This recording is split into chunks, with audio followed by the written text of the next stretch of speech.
rep your third favourite trail and ultramarathon podcast while keeping cool and breezy in a DCR technical trucker hat, pleasing Woodland Vista, and one size fits most, out now for $59.99 plus postage and packaging with a discount for DCR AidStation paid subscribers. You'll find the code in the newsletter available from the Dirt Church Radio website, www.dirtchurchradio.com. It actually looks pretty good. Yeah, it does look pretty good. It looks very good, actually. It does. I'm stoked with it, and they're flying out the door, and lots of people. Limited supply, and the people who've bought them love them. So get your mitts on one.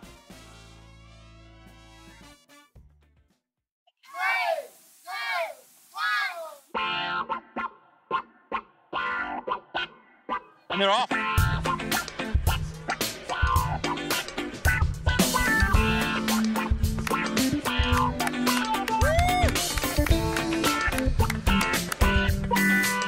Here we go. So it's Matt here, and before we crack into this live show that we did at Scenic World the night before the Firies Climb for MND on the Furber Stairs, I just want to issue a correction. Ali and I referred to Mr. Gavin Clifton as a volunteer firefighter. Now, I understand that is incorrect. He is an on-call firefighter, so he's paid. He's not a full-time firefighter, but he's on call, he's on a pager, and when he gets paged, or when he's on call, he is paid. He is not a volunteer firefighter, and I would like to apologise to Gavin for introducing him incorrectly. Welcome everyone to Scenic World. My name is Matt Raymond. And I am Ali Pottinger, and thank you so much for coming out tonight to the rooftop bar at Scenic World in the Blue Mountains for this very special evening. This country is absolutely beautiful, and it's always an honour to be on Gundungurra country. And we are here tonight because of a pernicious and incurable group of neurodegenerative disorders that fall under the umbrella of MND or motor neuron disease, and more than 2,300 people in Australia are thought to be living with MND at any one time. And we know just because something is incurable at the moment doesn't mean we shouldn't be striving for a cure. Conducting research into the condition or working to advocate for those who are affected by MND and their families, raising awareness in whatever way we can. And I guess that's why we are really here tonight, is to raise awareness in whatever way we can, and which is the New South Wales Fire and Rescue 2024 Firies Climb for MND, whereby a bunch of intrepid souls will climb the Furber Stairs for 24 hours to raise awareness and money for MND Australia. Hands up.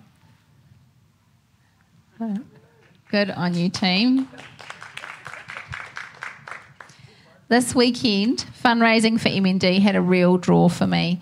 Personally, my family's life has been impacted by something that's currently incurable, and one thing that brings comfort is knowing that people recognise how tough and unfair it is, that they see you and support you and are striving towards making life better.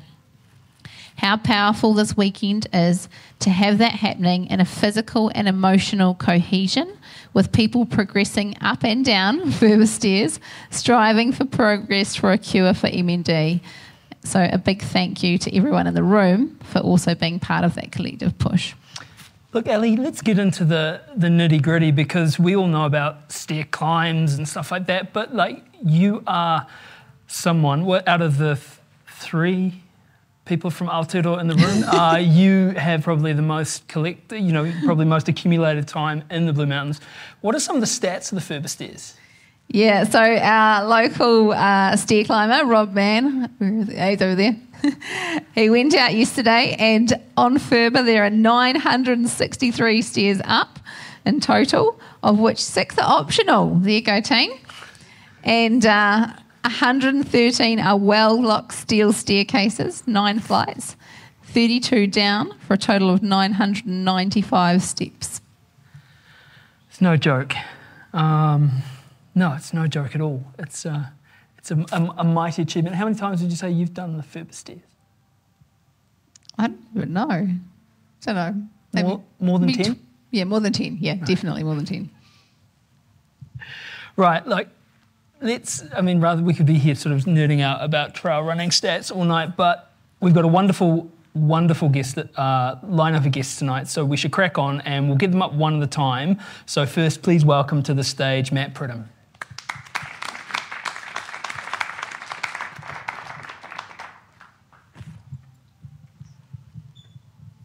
So Matt, he has been a dedicated firefighter with Fire and Rescue New South Wales for 14 years. In 2015, Matt, Adam Regal and Megan Pope from I always say this wrong, Macquarie University, co-founded the Firies Climb for motor neuron disease, an event that quickly gained momentum. Over 4 years, nearly 2,000 firefighters from across Australia and beyond climbed the Sydney Tower Eye, raising more than $3 million for MND research at Macquarie University, rather than treatment, a cause close to his heart. So Matt, you're the original stair climb organiser. What drew you to stair climbing as a competitive endeavour? To be fair, I really despise stair climbing in general. You're in the wrong job then, aren't you, really? Yeah. And I despise it even more when I'm in turnout gear and have to climb stairs. But it seemed, I think we'd just done a drill at Sydney Tower and we were climbing up the stairs and one of my really good mates, Adam, had just been diagnosed with MND, and I thought we could get a bunch of fireys together and run up this thing and see if we can raise money. So I put it out to my immediate friends, which was about 6 people and on shift, said, do you guys want to do this with me? And they're like, yeah, we should get other people too.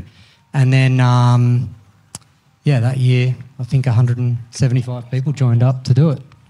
And it raised 180 grand, I think, in the first year. So I was just blown away. And that was really my introduction into stair climbing. And it was nothing to do with the enjoyment of climbing stairs at all. And clarify, I still don't like them now. I've got a supplementary question. When you say turnout gear, I've got a bunch of firefighters. I was actually wondering what the collective noun for a group of firefighters is. Is there one? A murder of firefighters, a flock. I said a smoke show. I said a smoke show. I went with calendar. Matt went for a calendar. So, calendar. But anyway, a group of Calendar firefighters. For those of us in the room not of the firefighting fraternity and sorority, what is turnout gear? Turnout gear is the overwear that we wear, like personal protective equipment that we wear into a fire. So It's a turnout jacket that goes over your normal duty wear, and then turnout pants and boots, helmet, flash hood, gloves, and an air cylinder so we can breathe in the fire. It's all up, weighs between 20 and 25 kilos.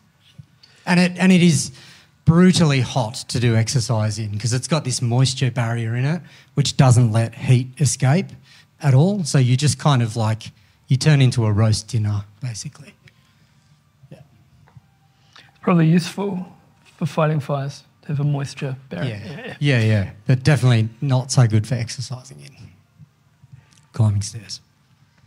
So, Matt, you've got a long history of being involved with the climb. What have been the most heartening things that you have experienced through your involvement? That is a easy and very difficult question to answer. There's so many experiences of absolute best versions of humans you can imagine.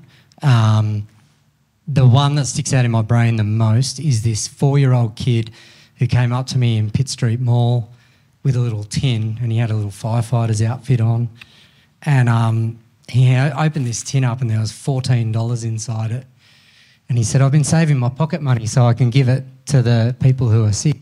And I was just crying, and he goes, I can get more next year. I was like, mate, you have done a lot already. Just the thing that sticks out in my mind more generally is when you do something and people seem to believe that it's from a really good place, that seems to be really, really infectious. And it took me a long time to get over not owing people for their contribution to making the climb work. And it was pointed out to me at some stage that People are doing it because they want to, because they're caught up in it, because they think it's a positive thing to be involved with, because it actually gives them something. And that was something that I was just so passionate about fixing it myself that I just was blown away by other people getting caught up in that and being kind of so inspired by it as well. And that was probably the most impactful thing for me. Matt, tell us about your mate Adam, and I mean, how did MND, how it touched your life? Adam and I grew up together, and he was one of my best mates. We both did apprenticeships together, and his dad his uncle died of MND, and we all thought that was really bad because we'd heard that he got this disease and went downhill really quickly and then died. And then a year later his dad got diagnosed, and then it got real. And then I think we kind of suspect that maybe the trauma of his dad dying kind of might have unearthed that in Adam. And then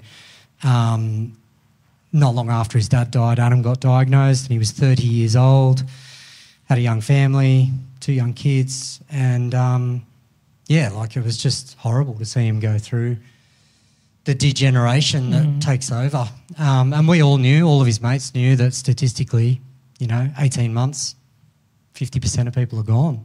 And he was our best mate at 30 years old. We're thinking at 31 years old he might be dead.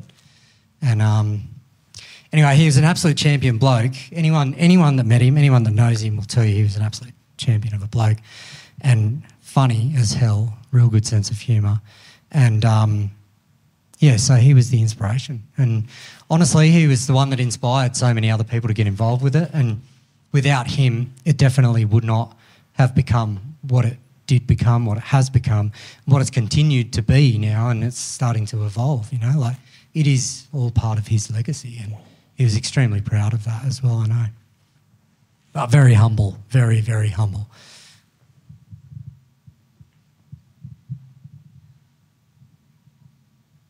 Sorry, I've lost my page.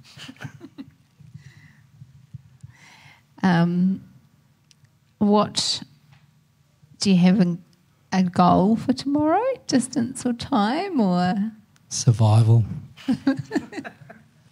No, I was telling you earlier, Ali, that I haven't climbed stairs since 2018. I haven't really done any structured physical activity since then either. So I'll be keeping a close eye on defib locations, I think. If I can make it up and down 5 times, I'll be really happy. Ooh, yeah.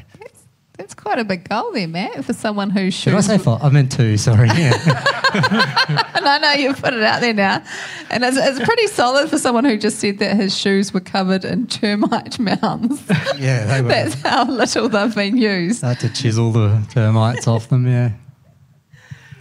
So having done, we spoke before back where we were staying, and you've done the Furber stairs before, not in turnout gear, and you won't be doing it in turnout gear tomorrow, but you haven't run up them, you've walked them on day trips, and versing some of the tower climbs you've done. Which one do you think is going to be harder?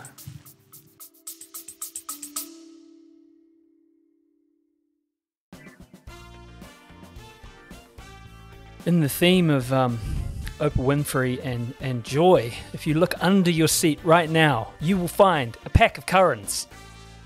Not really, but we would like to share the joy of currants, the gift of currants. We've been using currants for ages. The little purple pills, the indie blackcurrant revolution. We love them. They help our recovery. Lots of other rather famous people like Ruth Croft, Hayden Hawkes, Dan Jones, etc. use them. They run a lot more than us, a lot faster. It seems to help them out. If you want to check out all the delicious things that currants have to offer, go to currants.co.nz. Check it out.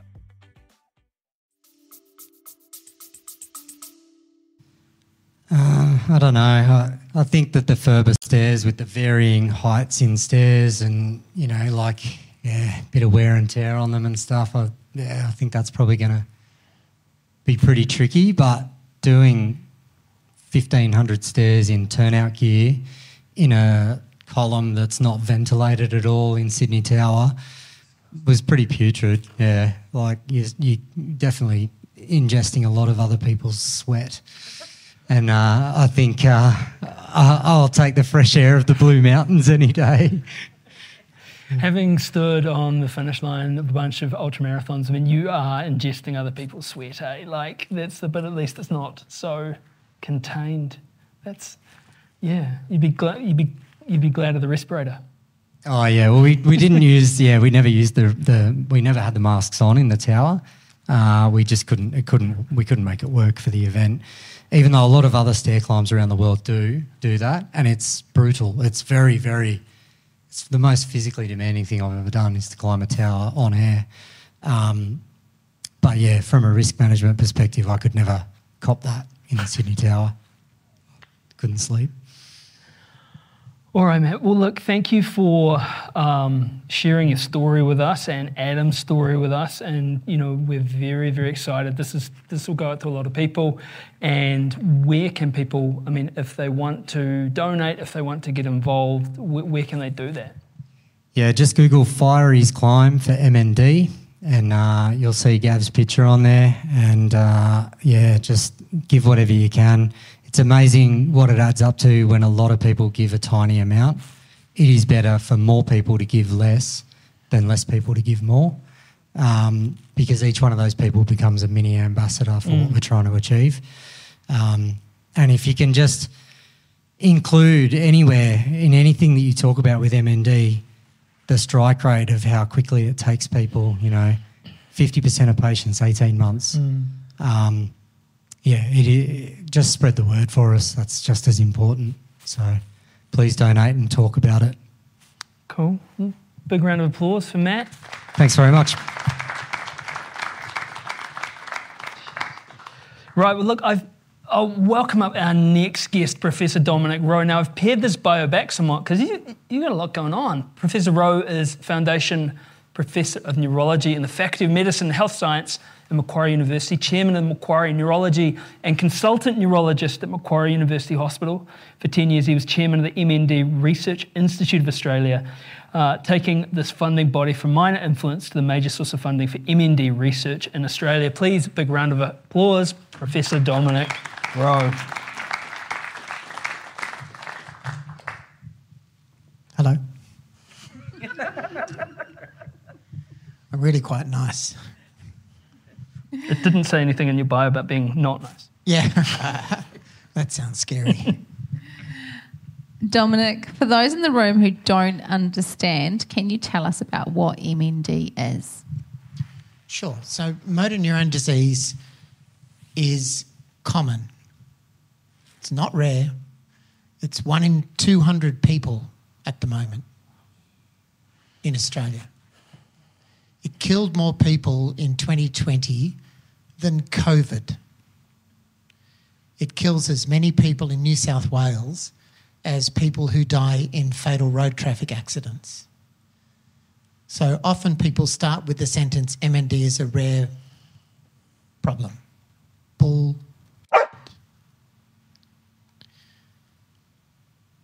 Motor neuron disease attacks 2 very special groups of cells in your brain and spinal cord. So up in your brain, you've got these very special cells called BET cells, and they enable you to do fine anti-gravity movement. So doing up buttons, writing, playing the piano, guitar, whatever. Anything that you want to do that's anti-gravity, these very special cells up here, do that seamlessly. Down in your spinal cord, you've got these other special cells called anterior horn cells, and they send long messages out to talk to your muscles, and your muscles basically work like hydraulic pistons, and thousands, tens of thousands, hundreds of thousands of times a day you seamlessly move your muscles.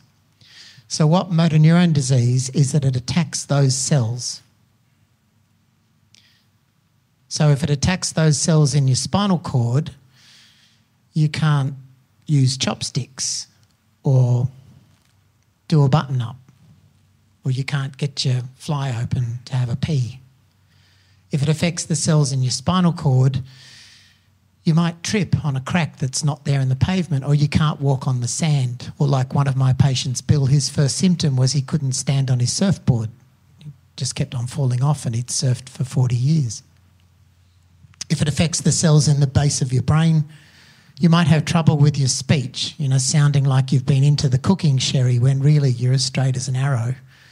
So you might have slurred speech, and that might be worse at the end of the day.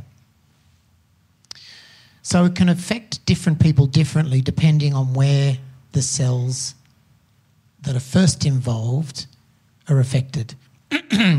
So motor neurone disease starts in one part of your nervous system and then spreads, like fire in a coal seam.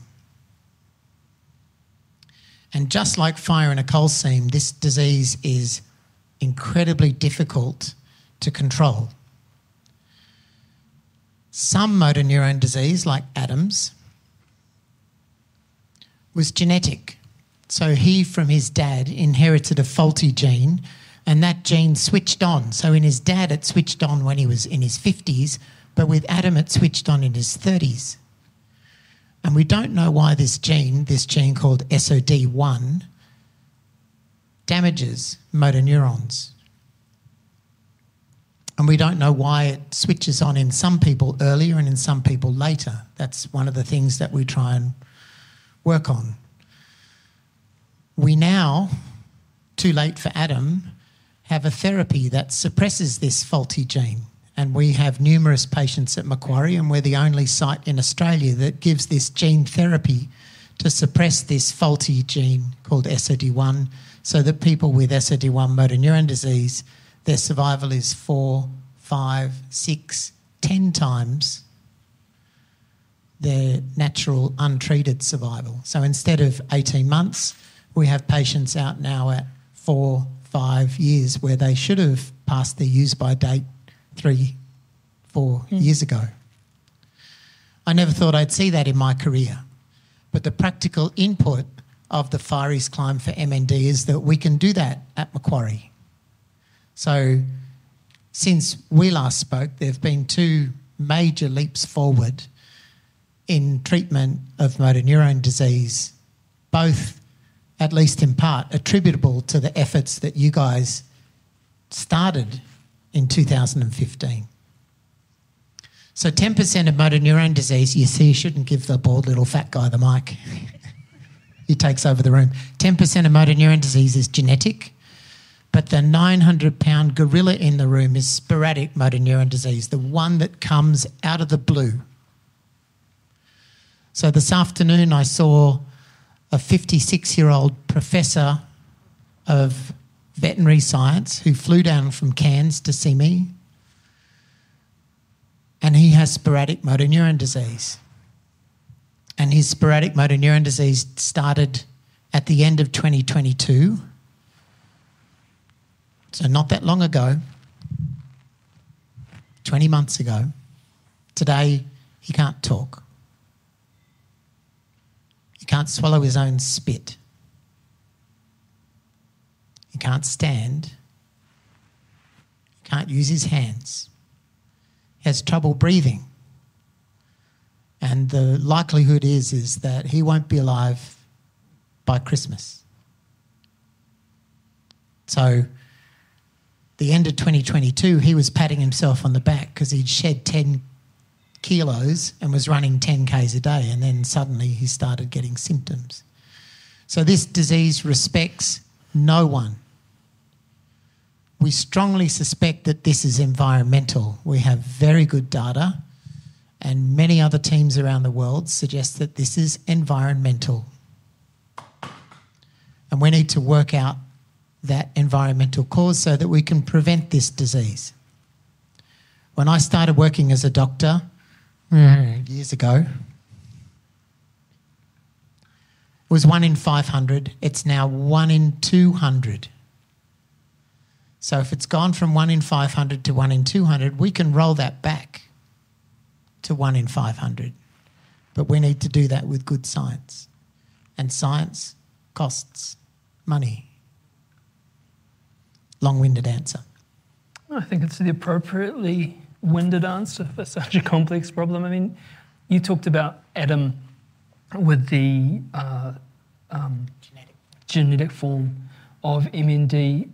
Those environmental factors for sporadic MND, I mean, what is there in an elevator pitch easy answer for what you feel is influencing or predisposing groups of people to the sporadic MND? Yeah, that's a great question. So we were the first group in the world that published genetic susceptibility to sporadic motor neuron disease. Now, we don't understand the mechanism of that, but us working with a team around the world, so we all work together. There's only probably about 3,000 people who work on this disease seriously from a medical and scientific viewpoint around the world. And so there has to be genetic susceptibility, but then the environmental factors are quite complex because before you become weak with motor neuron disease, the disease starts at least 2 to 5 years before your first symptom. And then the trigger to that occurs conceivably 5 years before that.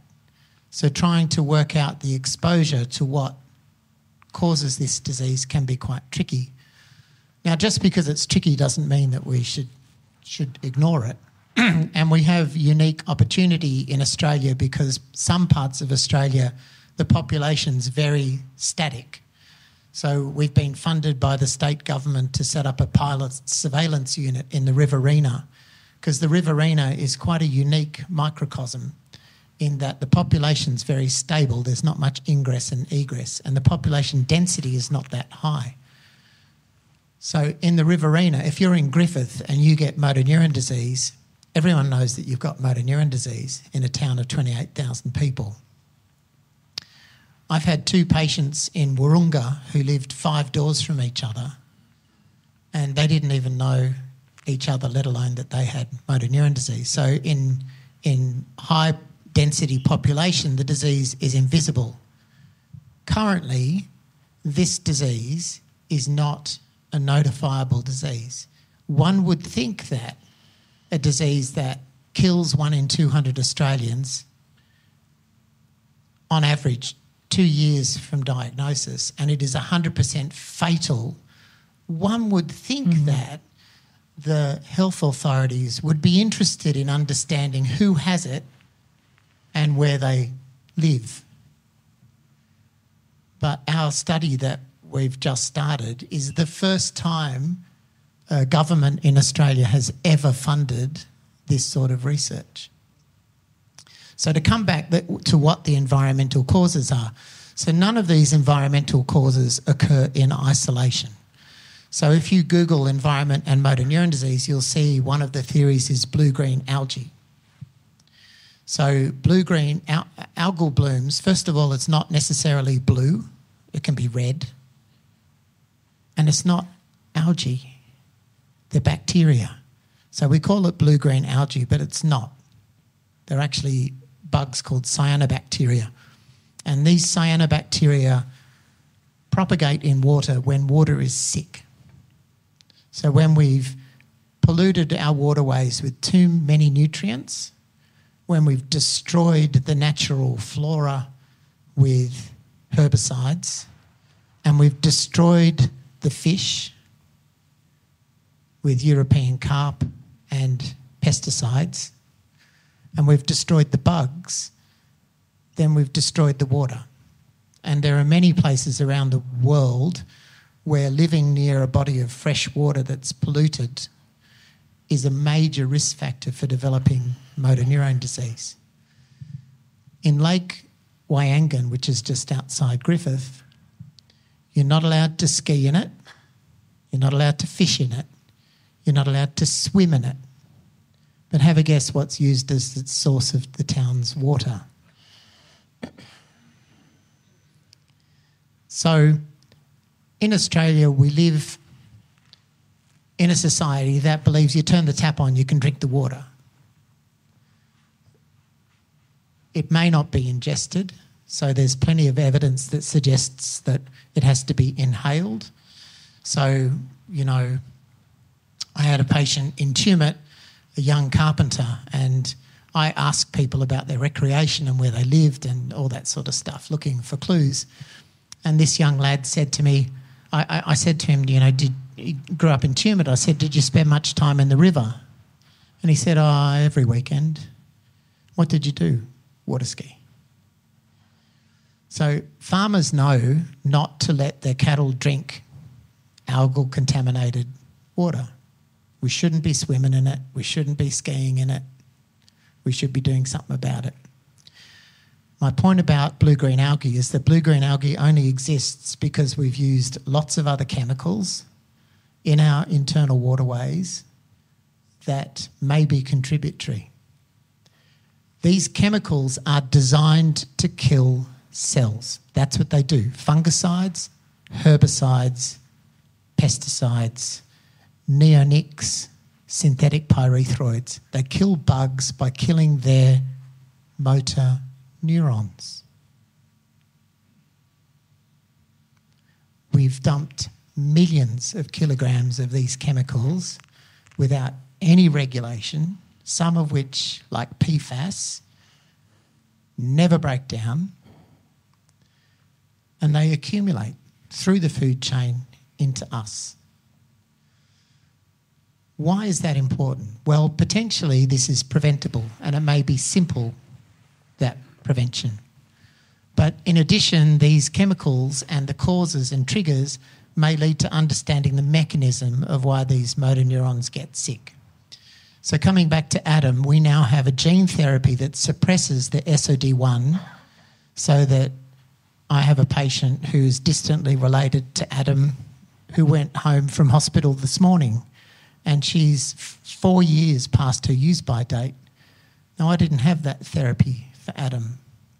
I wish to God I did. But we need other therapies that we can use in everyone with motor neuron disease. So it's often asked of me, are we ever going to have a cure for motor neuron disease? And I answered that by saying, well, my concept of a cure is that, so even the lad that I saw today, this professor who flew down from Cairns, if I had a pill that could stop his motor neuron disease today, he'll have more time with his kids. That's all he wants. So if we can put the brakes on this disease, we can buy time for people. Even if they're disabled, like the lad that I saw this afternoon who was very disabled, if I could say to him, we'll put the brakes on, he'd be over the moon. Motor neuron disease is not incurable. It's underfunded. Now, in Australia, we actually have picked up our game dramatically in funding diseases like motor neuron disease and other rare diseases. But it's not good enough. It's not good enough until we have tools that enable this disease to be beaten senseless and rendered inert. Until we put that fire in the coal seam out, I continue to hold the hands of 32-year-old fathers as they draw their last breath, or 38-year-old mums. I manage the deaths of 50 people a year.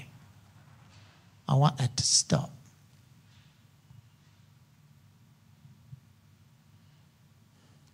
With your help, with funding, we can do that. And people often say, well, what's the point of the money? Where does it go? Well, we have two practical outputs of the Firies Climb for MND. We now have a genomic therapy for one form of genetic motor neuron disease. And in addition, the Firies Climb solely was the source of funding for a novel therapy that we think is appropriate to sporadic motor neuron disease called 3K3A-APC.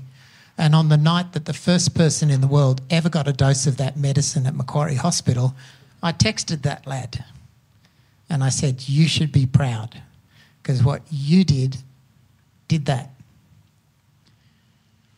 And we're not yet at the finishing line with 3K3A-APC. We're still sourcing funding so that we can show and demonstrate its effectiveness.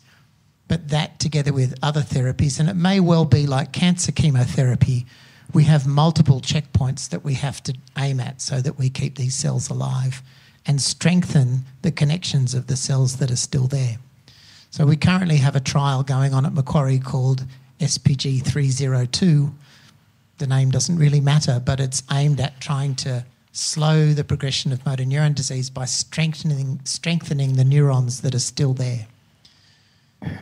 So, you know, to all of the people who've climbed since 2015 and all of you guys who are going to, and girls who are going to bust your asses tomorrow, thank you from the bottom of my heart. My boss at Macquarie several years ago said to me, "Why do you spend so much time doing fundraising?" And I thought to myself, what a stupid question. Seriously? But I didn't. I looked at him like, "You fucking idiot." But I didn't say that because it's not a good career move telling your boss he's a fucking idiot. You might think it. And I said, philanthropic money. So our motor neuron disease centre that's 11 years old now has 80 staff. It's about $12 to $13 million a year to run. We're one of the most effective MND research centres and clinics in the world. And that's from a standing start. That's what philanthropy does. So government money always comes with strings attached, and you always have low-level bureaucrats writing your ass on compliance reports and all that sort of stuff, whereas philanthropic money gives us clean air. And, you know, Maddie was talking before about the tin with $14 in, you know, a couple of years ago because of Hadley. So Hadley's been a very vocal supporter of us, you know, love him or not. A couple of years ago I got this letter that came through the post and a little note, and it was this chap from Caboolture, and it was a $5 note.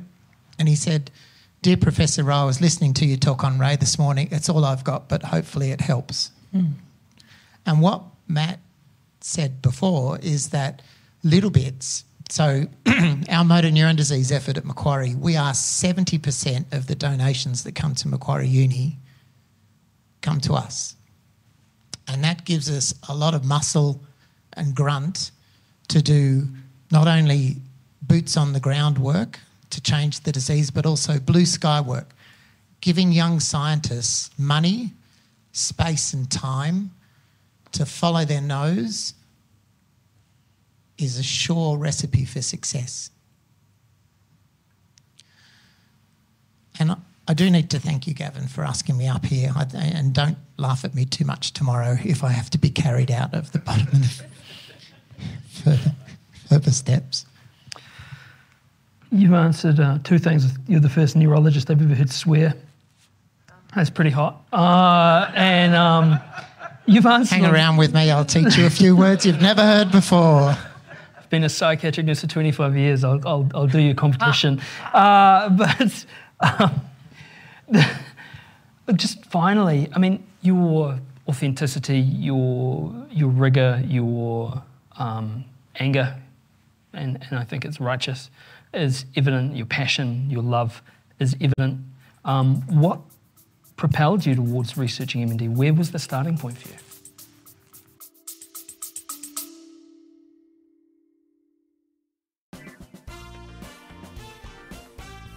Would you be a black T-shirt or the blue T-shirt for Squad Run, Matt? I think that you know that question before you even asked it. Black and blue. So those are our mates at, our mates at Squad Run. They've been coming on the show since a long, long time ago. You hear them regularly giving some incredible advice. You can avail yourself of that advice yourself if you sign up as a member of Squad Run and get some coaching from them. You can actually get yourself a 4-week special trial at the moment. If you check out the link on our website, which is www.dirtchurchradio.com, you'll find a special link for a 4-week special deal that the good folks at Squad Run have put together. Kerry and Ali, they're also sponsoring Greatest Run Ever. So thanks, Squad Run. Thanks.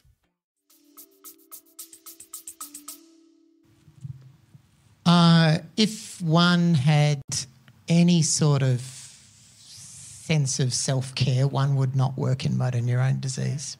Yeah. But again, I've said many times before, you don't pick motor neurone disease, it picks you. So when I was doing very early in my medical course, I did a year of honours in biochemistry, and it was sort of like a light bulb moment. I know that sounds stupid, but it was a phenomenal year where my instructors and my mentor showed me that textbooks aren't necessarily correct. So you got to go from first principles and work things out. And so don't believe what's told you from the pulpit. Ask people to show you the evidence. So I did my finished medical degree and did training in internal medicine and decided that I was going to do neurology, much to my father's chagrin. And because he said to me, he said, neurology? He said, Jesus, he said, that's therapeutically impotent. He was a tough man. And I had sought out one of my mentors, who's still a mentor today, a guy called Stan Appel, who works in Baylor. And I worked in his lab for 2 years after I'd finished my laboratory training. And he didn't care about anything else other than fixing motor neuron disease. So he was absolutely focused on the biology of this disease, because if we understand the biology about why it happens and how it happens, we can then interrupt the process to allow people to live normal lives. And so that was amazing to watch inside his elbow. So this guy he didn't need to work. Seriously didn't need to work. He was richer than Croesus. But he was driven, and he's still at 88, is still working a 60-hour week on this. So that enthusiasm and passion infects you, it gets under your skin. And when we came back to Australia in 1998, I could see the power of Stan's approach to looking after people. So looking after people well, just doing that doubles their survival. It's not a machine that goes ping. It's not a fancy multi-gazillion dollar infusion. It's just actually being available, being affordable. So at Macquarie, we see people from wherever they come from, no matter what their background is or their means. So we have a fund that actually pays for people to have stuff if they can't afford it, and we buy their equipment, we give it to them, in addition to the NDIS. So that this disease, if this disease doesn't motivate you to try and use your intellect and skill to change it, give up, stay at home, watch Netflix, fuck off, get out of the room. Ladies and gentlemen, Professor Dominic Rowe. You probably had other questions for me, but... You answered every single one of them. Thank you, Dominic. I tell you what, I've learnt a lot, and my mind is boggling at everything that you've said. Just, yeah, a lot of food for thought there. Next, we would like to welcome up to the stage Jane Simpson of the MND Research Collective Board. Welcome, Jane. Now, that's a shit act to follow, really, isn't it? I've got to introduce you, Jane, and there's quite the list here. So Jane spent 20 years working with Australian and global corporations to identify improvement opportunities within their policies and procedures. Jane has been invited to speak at both international and national conferences. Jane started her own business and in 2019 won Xero's Best Small Australian Business. In February of 2021, Jane's husband Robert was diagnosed with MND and he died 10 months later. Since then, Jane has become involved with Fight MND and MND Australia to try and make a difference to those with MND and their carers. Jane is the chair of the MND Research Collective Lived Experience Expert Driving Team and is host of the podcast Let's Talk MND. And reading that, I said to Matt, gosh, Jane just sounds like an absolute weapon. Okay, thank you. What So- do you want to ask me? Yeah, so Jane, having lived experience, there must be times that it's really hard to still be involved with MND. What keeps you involved? It's really hard, actually. I drove from Melbourne to here yesterday, and it was and there's still lots of firsts since my husband died, and we would have normally done that drive together, and winkled out little places and enjoyed ourselves. And it was very hard yesterday driving up here without him. What motivates me is that I don't have a brainiac brain like Dom, but I have a passion to make a difference to people who are suffering at this very second. And the 2 that were diagnosed today and the 2 that will be diagnosed on tomorrow and on Monday. On average, 2 people a day are diagnosed and 2 people a day die. And my husband and I lived in Sydney when he was ill and Dom was our doctor. And we were lucky in that we had best practice with Dom and his team.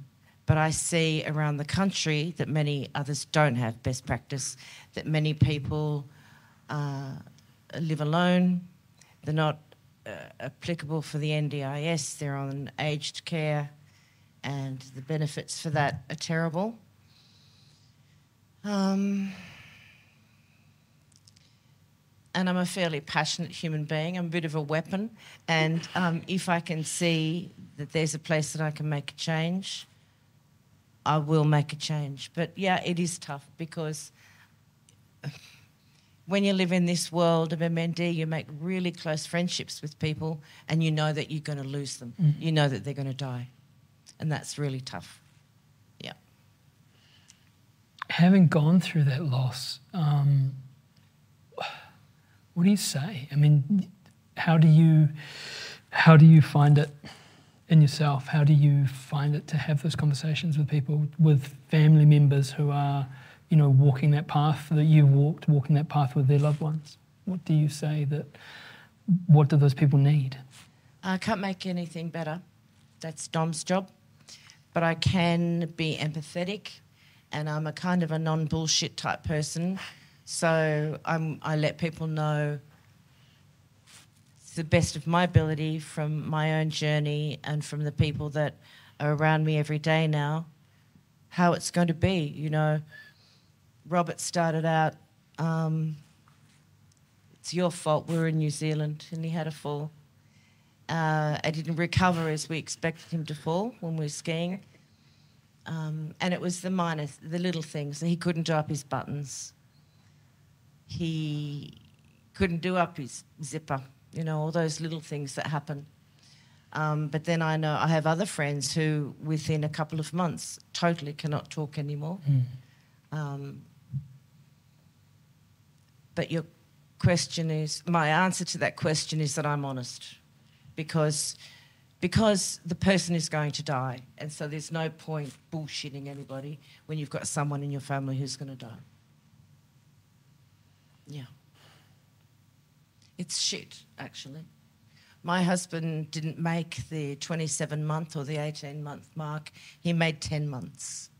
And, that's a pretty speedy journey. But is it 8 weeks or 3 months? 8 weeks. 8 weeks. Dom's shortest one is. But then I do know someone who's had it for 35 years. I know quite a lot of people who've had it for 10 or 11 or 12 years. But, yeah. We used to listen to Dom on Ray Hadley's show some mornings, and this nice man will come on the radio and he'd talk about MND, and Robert and I would tut-tut and throw some money at him, and that was it, And that had a lot of people the same thing. James jokingly said to me before, mate, I don't even know how to spell MND. And I know that was a joke, but there are people out there who don't know how to spell MND. They have no understanding what it is at all. And it's not a rare disease, as Dom said before as well. You want me? I'm sure we both want you, Jane. You're human. As someone who has experienced a loved one going through MND, what would you like to say to people who are here and supporting? When you all walked in before, made me a little bit teary, and I'm a bit worried about how I'm going to be tomorrow, because the mere fact that you've all turned up here tonight is phenomenal. And the amount of people who are going to turn up tomorrow and the next day. And we need money bad, as Dom has said. We really do need money. But then what Maddie said as well is we need more and more people to understand, to know what MND is.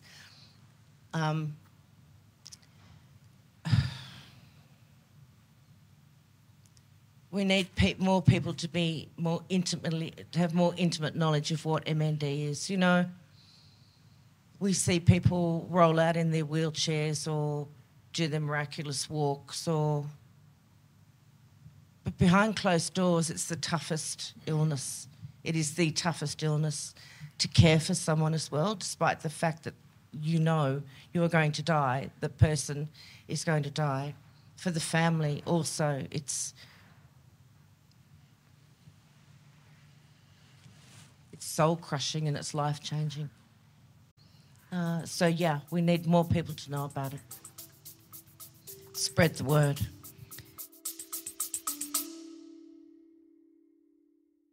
Hey, quick question for you. Are you someone who wants to be fit, healthy, and happy? And what if I told you you could get your dream body by simply just listening to a podcast? I'm Josh. And I'm KG, and we're the hosts of the Fit, Healthy, and Happy podcast. Listen, we get it. Fitness isn't easy. Carbs, no carbs. Just stop, okay? It doesn't have to be that complicated. And that's why we made this podcast. We get straight to the facts so you can become your best you. So the way to check us out is click the link in the show notes or search Fit, Healthy, and Happy podcast on any of the major podcast platforms. We'll see you soon. On the topic of sort of spreading the word, and not that I'm advocating people being unfaithful to Dirt Church Radio, but I understand you also have a podcast. My first question is, whatever possessed you to start a podcast? It's a really good question, actually. What possessed me is that when people are diagnosed with MND, you're very alone, you're very scared. You're very often, if it's sporadic, which my husband's was, don't know anybody else with MND. And we have 2,300 people in the country at the moment with MND. Another two tomorrow, another two the next day, another two the next day. All of those people with MND have families and they have friends and they are alone and scared and terrified. And I wanted to build a community of people. And I've done that. And it's quite extraordinary, the feedback that I get from people. Nearly at 10,000 downloads, which for less than a year and for a small community is a lot. Professor Rowe came on for, what did we have, half an hour scheduled, and an hour and a half later you left me. But besides from building the community, we're actually making change as well. Making changes within the community, which is extremely important. They can listen to me and you. In fact, I'm going to ask permission for your podcast to be on my podcast, so, We'll come spreading the love. Yeah, we'll come on anytime. Absolutely.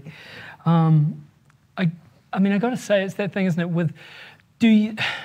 Is there an end point to advocacy? What do we see as like an ideal future state? I mean, nothing's ever perfect, right? And existing within the health system, different countries, but working within the health system, they're less than perfect. People come to work generally with the desire to do an okay job, and through systems and bureaucracy and what have you, and our own foibles and prejudice, oftentimes we don't deliver the care that is deserved of people. especially for something as unknown, I'm using air quotes there, as MND or niche or whatever you would say, what is a sort of what's your realistic utopia? Oh, that I'm never needed ever again. That I don't have to talk about MND to anybody. I don't have to think about MND. That's my utopia. I'm sure that's Dom's utopia too. Just, sign off and go and live on the farm. But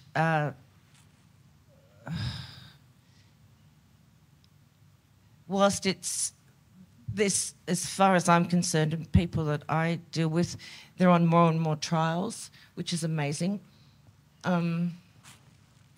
It's not as hopeless as it felt to be before, that there is hope now.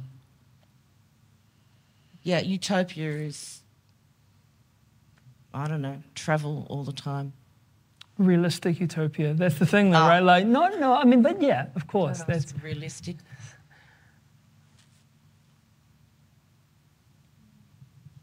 That's a really hard question that I can't answer. Yeah. I guess this is a start, though, right? Oh, my God, yeah. Oh, yeah. Yeah. Jane, it's been a real pleasure having you up here, and thank you. I think it's incredibly brave of you sharing your story and making that journey, sadly, alone. But we're all here with you and really appreciate you being here. Thank you. Thank you so much for doing what you're doing.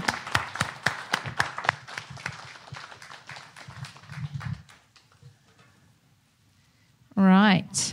Last, but by no means least, we would like to invite to the stage someone who is the driving force behind the Firies Climb for MND.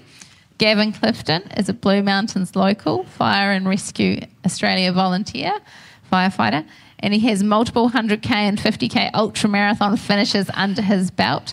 He also totally threw us under the bus this afternoon with a surprise. He threw us on top of the bus. On top of the bus? If you mean the bus, the small steel box hanging over 1,000 feet of empty air and certain death, we got up on top of the Skyway today, which was a singular experience. Hey? Yes. Incredible. But we actually loved it. And I think it's typical of Gavin. I think it's typical of Gavin's generosity and Gavin's that the word authenticity is bandied around, it's beaten to death most times, but Gavin's the same sitting here as he is at 2 a.m. when he's giving me a hug when he's just finished the UTA 100 and he's coming to check on me to make sure I'm okay because I've been up standing on the mic for a long time.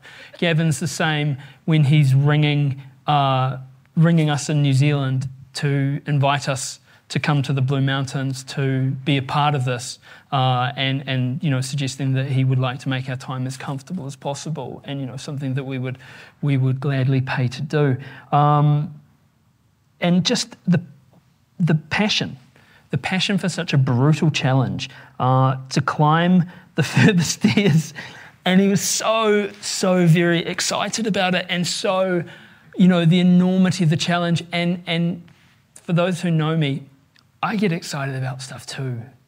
And Gavin said to me on a podcast, and Rebecca, you haven't heard this, he said, if I can get someone to donate $10,000 to the Furber Stair challenge, will you do it? Will you climb the stairs for 24 hours? I said, yeah, hell yeah, I will, man. Absolutely, 100%. Ended the podcast and then just thought, what have I done? I had nightmares that night. I had nightmares that I was sliding down an ice sheet with this. Do you know who Conrad Langridge is? It's a bit of a niche news. Yeah, with Conrad Langridge, and I sliding down an ice sheet to certain death. And I actually rang him the next morning and said, I can't do it, mate. I can't. That the enormity of that challenge just felt overwhelming. But you and others are going to take that up. And so, come up and have a yarn. And ladies and gentlemen, put your hands together. I turned it back on. Wow. Gavin, tell us, what was the first time that you ever set foot on Furber Stairs? That would have been UTA 22 2019, which was actually my first true and real competitive trail race. And I'd never, ever done anything like this before. I'd been a runner as a kid. life got in the way, as it does, youth and latter years and work and distractions, and sort of stopped. And then 2019, how old was I then? I'm 54 now, so whatever that was back then. Thought I'd have a crack at the UTA 22, train for it, and came in at a reasonable 2 hour, 40-minute time for my first crack at it. So I thought I might have a go at this. That's really impressive. It's tidy. Yeah, it was a lot of fun, and then so that was my first trail run, and then from there it's sort of I guess the addiction kicks in, as it does, as you both know. What if I do a 50, or what if I do a 60, and then before you know it, you're doing triple figure races, and people are challenging you to bigger and better things, and you meet people who you want to go out and run with, and who encourage you and push you and motivate you, and you end up being motivated by them, and you push each other, and before you do it, you're coming up with crazy concepts and ideas for certain things. So here we are. On the topic of crazy, I mean, Furber stairs suck. They really do suck. They're terrible. No one enjoys them.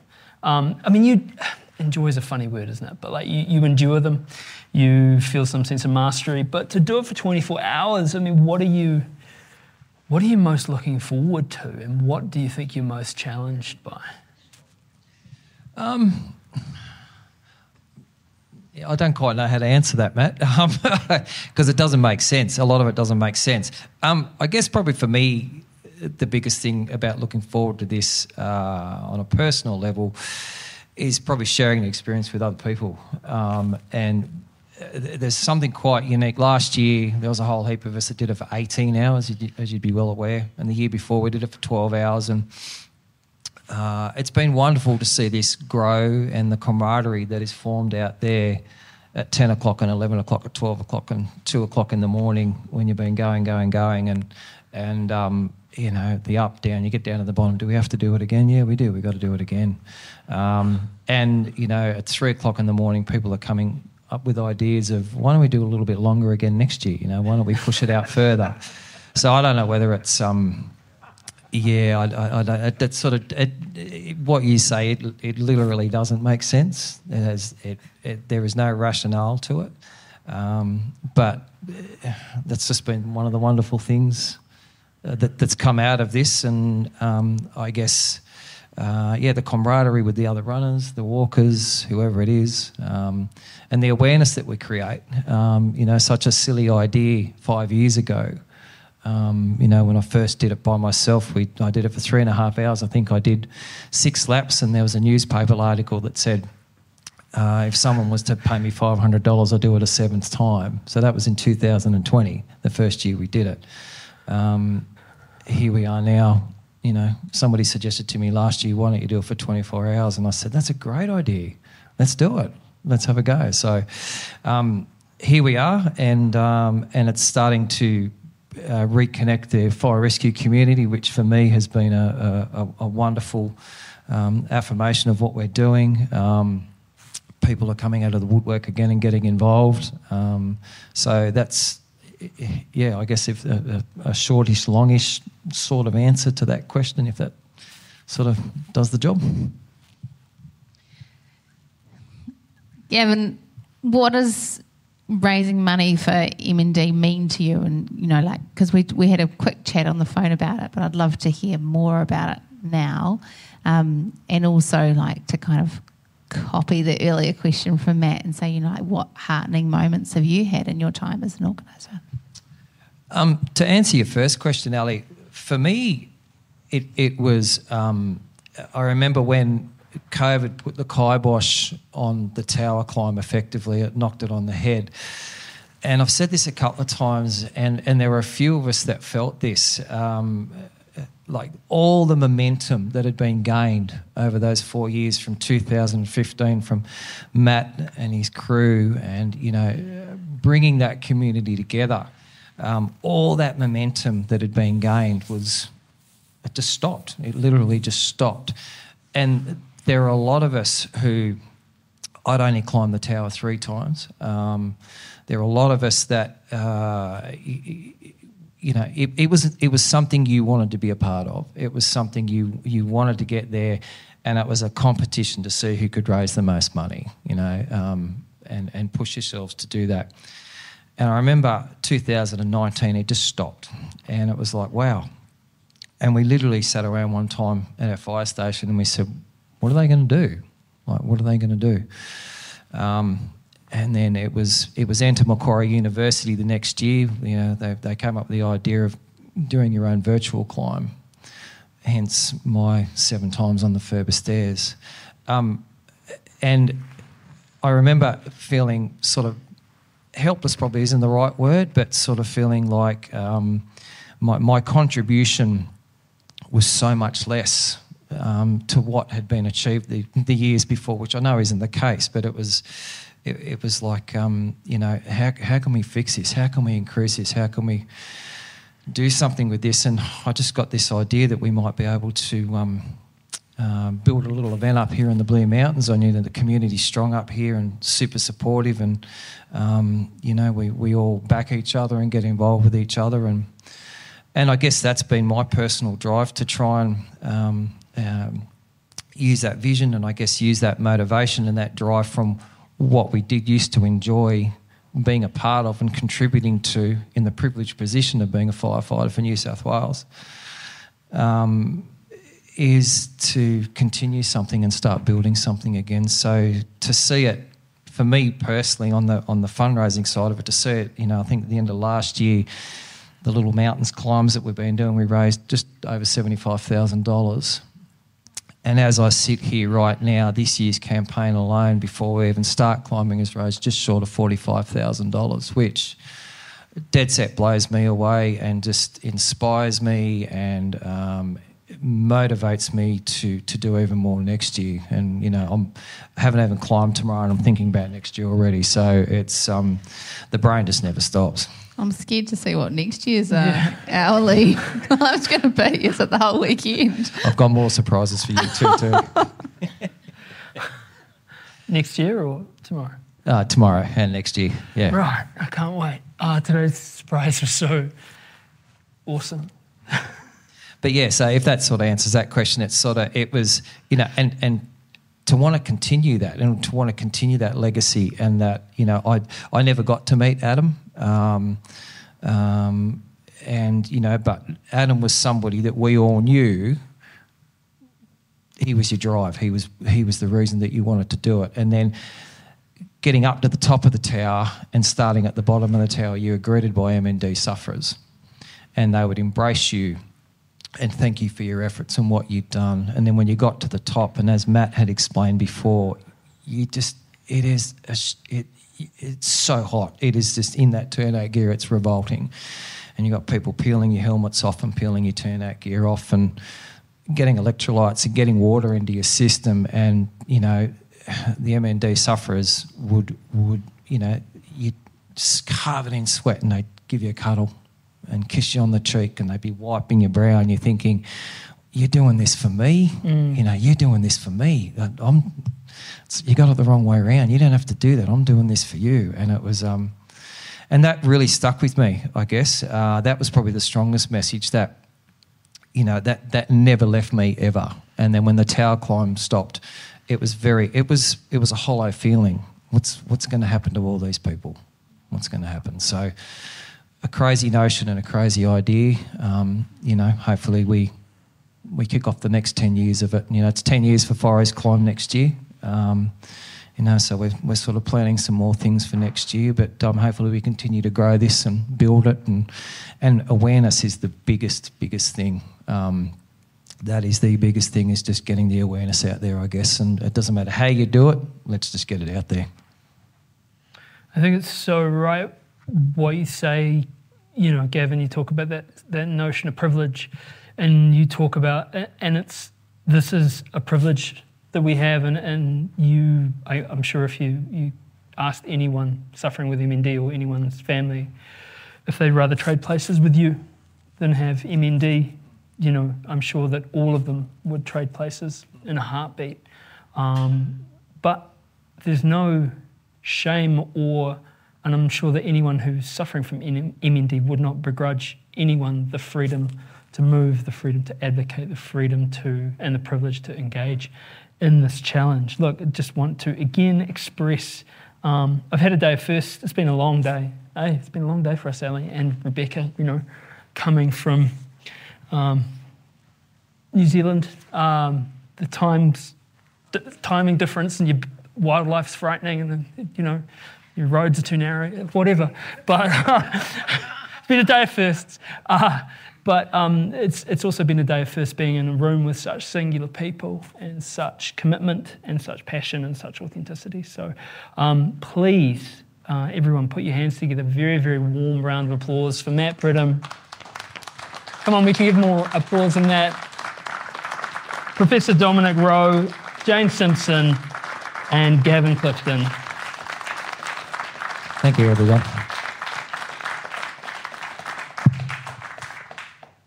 Yeah. Should we leave it? I mean, we've gone over time. It's getting a bit late. I would just ask quickly, though, if anyone has a question for the panel that they'd like to ask, we can grab a mic. Yep.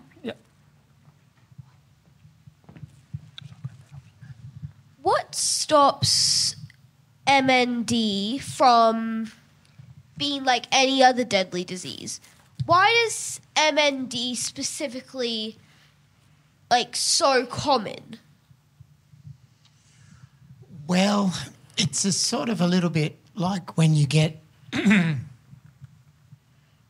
new car. So when you get a new car, you think, oh, no one else has this car. And then you go, oh, there's one. There's another one. There's another one. There's another one. And suddenly everyone's got the same car that you have. So you don't see it until you look for it. So why is this the worst disease? Well,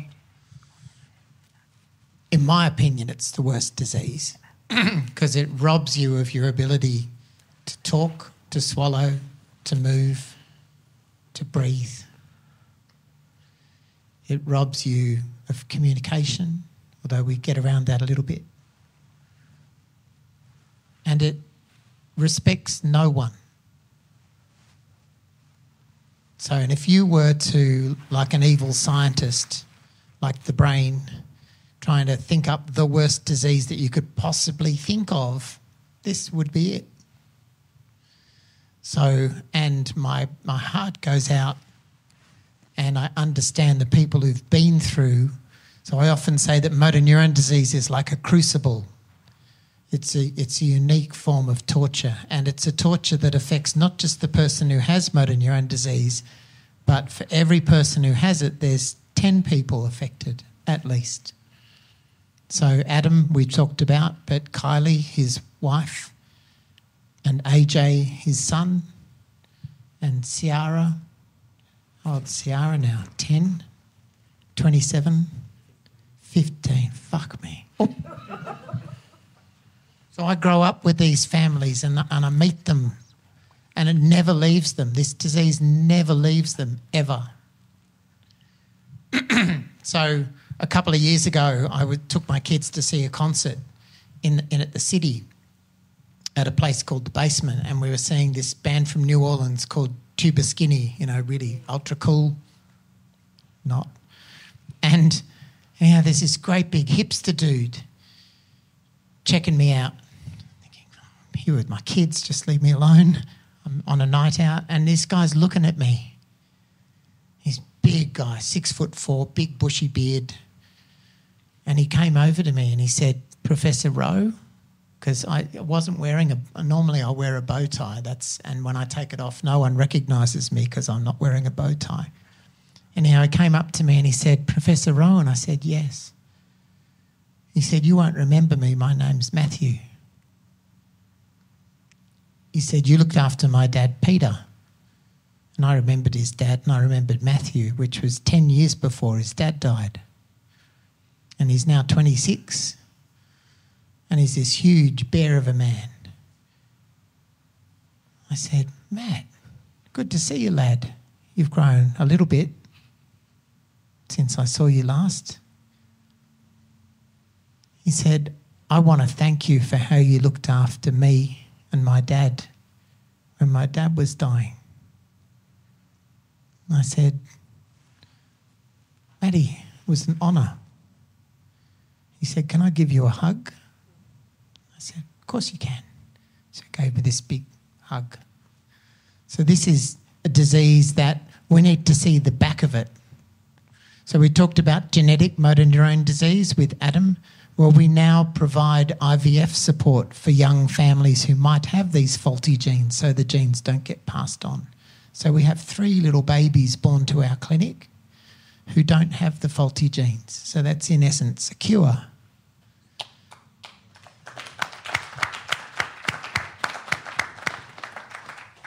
But we need to do better. And that if it's just money that enables us to do better, well, we can solve that. Why are we spending $58 billion on tanks in Australia? Hello, we're an island. We don't need tanks. They don't float. You can't put them on a ship. Seriously. So we need to spend money on things that matter, and people matter. Is that sort of an answer? Long-winded, don't give the short ball guy the mic. Just note to self. Does anyone else have a... Yep. All right.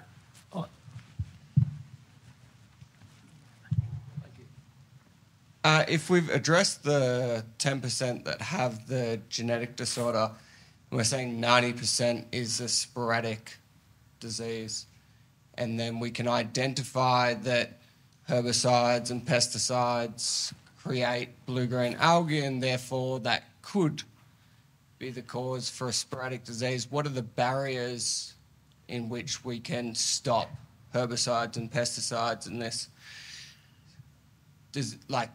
blue-green algae spreading in our water? I'll pay you later. The first algal bloom happened in Lake Kajelico in 1965, first documented algal bloom. So this is not a long-standing phenomenon. We've destroyed our inland waterways. You used to be able to scuba dive in the Murray River and the Darling River. Try that now. You can't. The barrier, and if you look at Water New South Wales, they have a real-time map of algal blooms in our inland waterways. And water at the moment in Australia is a commodity bought and sold by dickheads sitting on their computers in their studies. It shouldn't be. So we can fix this by not putting forever chemicals in our food chain. The APVMA, which sits in Armidale, is the regulatory authority that's responsible for the import licensing and use of these chemicals that are designed to kill cells. The APVMA reports to the Department of Agriculture. In other developed countries, the APVMA or equivalent body reports to the Department of Health. Agribusiness is not interested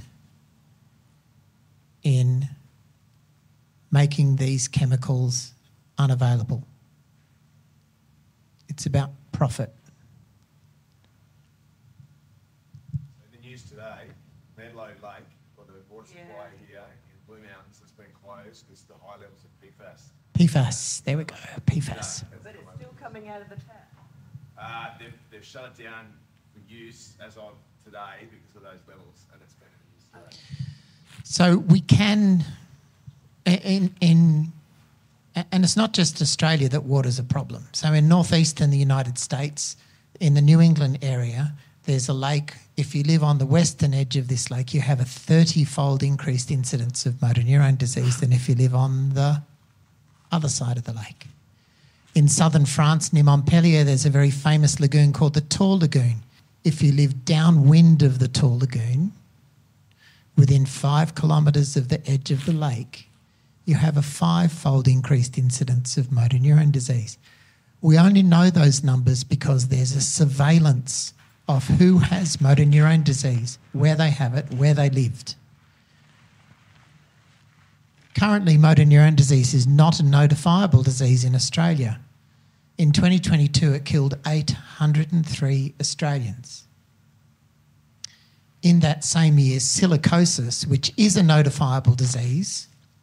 So if you get silicosis, the doctor is compelled by law to notify the Department of Health. That's what a notifiable disease means. In 2022, 16 people in Australia died from silicosis, and that's a notifiable disease. Was it just recently? So you would have seen Woz drive his lawnmower from Melbourne to Canberra and met with Albanese, because he has motor neuron disease, with a petition to make the feds make motor neuron disease a notifiable disease. Was it last week that the petition was turned down? Doesn't meet the regulatory requirements to be a notifiable disease. So if you have a unfortunate Saturday night and end up needing some penicillin because you've picked up an infection, the infection that you've picked up is a notifiable disease. 2 years ago, everyone was up in arms about Mpox, monkeypox. Monkeypox. Ooh, monkeypox. Do you know how many people got monkeypox in Australia in 2022? 80. 80. Questionable Saturday nights as well. Thank you. Pay you later too. So the point is that even though it does cost money to make something a notifiable disease, until we know the scope of the problem and where it is, we can't do anything about identifying the cause, but also, most importantly, we can't do anything about service delivery to people who have motor neuron disease.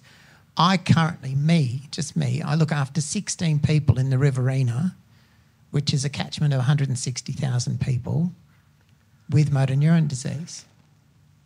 Now, that's just one doctor, and that's way too many. But the service provision, so in the Riverina, there's one neurologist, Martin Jude, in Wagga, and he just calls me up. He goes, Dom, got another one.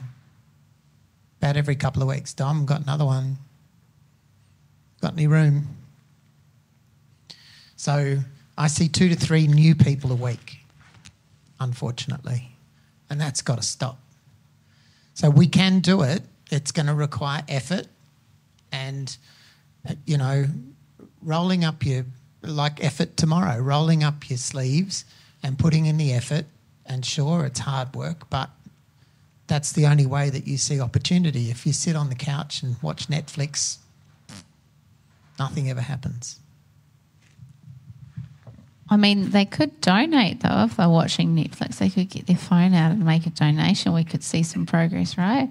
They could. So if you're one of those, then that's one way to make a change. And if you haven't already, consider supporting the Firies Climb via the QR codes on the posters. We'll look forward to seeing a bunch of you out on the stairs tomorrow, starting from 12. Yeah, I'm fired up. I mean, so, yeah, we could have another podcast about late stage capitalism, I guess, if you want, but it seems awesome. Let's go send it on the stairs tomorrow. And thank you very much. This podcast is going to come out on Wednesday. Share it around.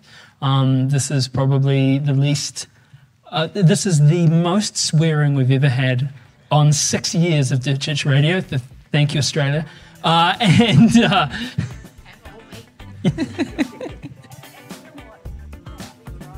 No. But yeah, so share it around. I mean, we're stoked. Let's get the word out, and look forward to seeing you all tomorrow. Thank you very much.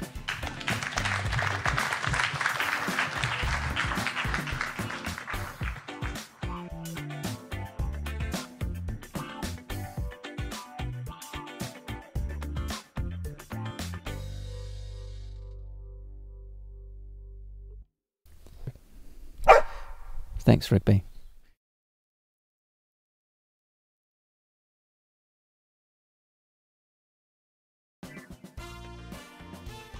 If you want to get the DCR hit that you love, ad-free, and get it every single Wednesday, there's a way to do that. Sign up to become a member of the DCR AidStation crew, $8 a month or $80 a year. Paid subscribers get full access to the newsletter featuring recommendations, reviews, and the special sauce. Special sauce is quite cool, isn't it, Matt? Maybe I've been drinking from the special sauce bottle a bit much lately, but really enjoy putting together the content, really love bringing it out to the people, and the people really love it too. So yeah, get involved, support Dirt Church Radio. We've been cracking on for 6 years now, and we really love bringing this to you. So help us help you to help us help you, helping us. You can find a link on the website, which is www.dirtchurchradio.com.